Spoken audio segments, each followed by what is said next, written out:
yesterday marked my 8 weeks post-op from RFF Phalloplasty. So I posted that it is coming up to my 8 weeks and asked you all to ask me some questions or if you had any topics you wanted me to talk about. So I'm going to get to answering those today. So for the first question, it was the expectation of healing versus the reality. So my expectation one was definitely, very minimal or few complications that I expected or knew about that I'm like, okay, these are usually the common ones that people would get. And the reality of that was I definitely had a way more complications than I expected, especially with my arm. I talked about how I had 12 different complications with just my arm alone, and I've had about 8 to closer now to 10 complications with just the phallus.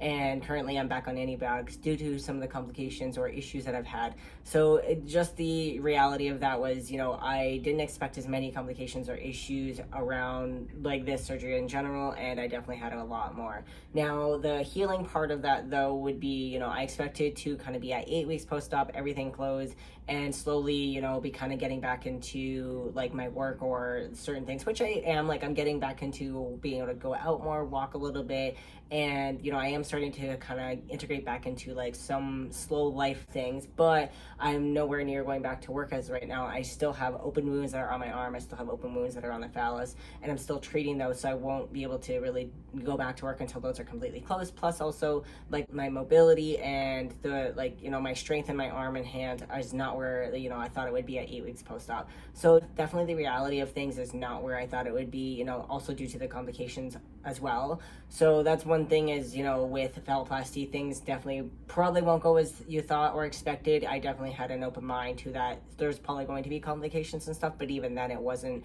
close to even what actually happened. So just keep that in mind. The second question is anything that I'm not used to.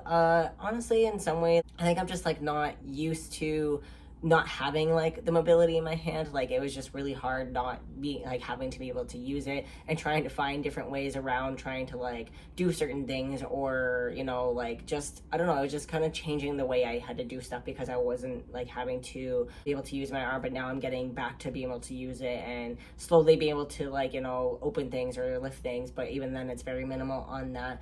Other than that, I think really everything else, it's just getting used to seeing my arm scar, seeing my leg scar, and even then it doesn't really bother me. It's not something that it really kind of something I think about. So I think really it's just the mobility on my arm and having to change that and get used to that. Third question was, how long do you have to wait till you have sex? So this question here also, again, kind of differs for me, but the average wait time is about 8 weeks. So literally yesterday would have been 8 weeks post-op, but also again, due to my complications and stuff, I will not be able to have penetrative sex until everything is closed. Now, when it comes to anal sex and stuff like that, you can start doing that at 8 weeks post-op. But again, with complications and stuff, you have to kind of just be careful. They say, again, once you are able to start with any type of sex, which is again 8 weeks post-op, to kind of start slow and integrate things because things are still healing. I find things are still a bit sore, especially for my due to my complications. So yeah, as of right now with penetrative sex, I'm not able to do that again. That probably won't be for another couple weeks for me. And even just in general, it's just taking things slow once you're able to. So there was another question that kind of went with this, but I wasn't able to answer as of right now. I've not been able to do that, and once I'm able to, I can share a little bit more information. But it just right now it's just waiting for things to heal. And last but not least, actually kind of ties into that question as well though, is it harder to get hard? And this question here is, with phalloplasty there is usually more than one stage, and with that though is regardless of which stage you're at, is that with phalloplasty you cannot just get hard by itself. You have to have a device that is put in, whether that's a rod or a pump.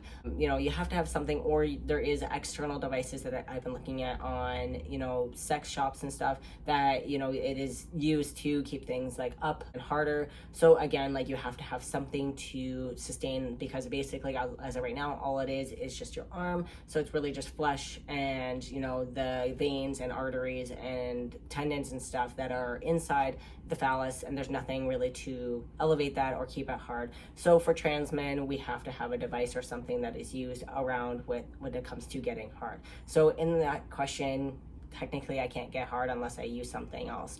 So yeah, I hope that answers that question. It's a little bit tricky to answer, but basically you just can't just get hard like a normal cis person has to have something external or internal to be able to achieve that. But yeah, those are the 4 questions that I had. I appreciate any questions that if you guys have any more, I definitely will get around to answering those. And I do want to do some other specific topics around my arm. And actually tomorrow I want to be doing a arm dressing change, because soon enough that this will be closed and it is looking better and better every single day. So I want to be able to get a arm dressing change in there to show you how I do it, because I know with my complications things look a little bit different for me than it does for some other people that I've seen in the past that do that. But anyways, I really appreciate y'all being here. If you have any further questions, topics, or ideas, always feel free to put them down in the comments down below. And as well, there's always going to be a link in my description. It'll give you access to my Amazon wishlist and recovery tip option if you would like to help and support in that way. Plus, it gives you a link to all my other social medias if you want to follow me on there, and that way you can stay up to date on this journey as a whole. But anyways, make sure you like, follow, and subscribe on here so you can stay up to date on my future videos. But hope you enjoy the video. Bye for now.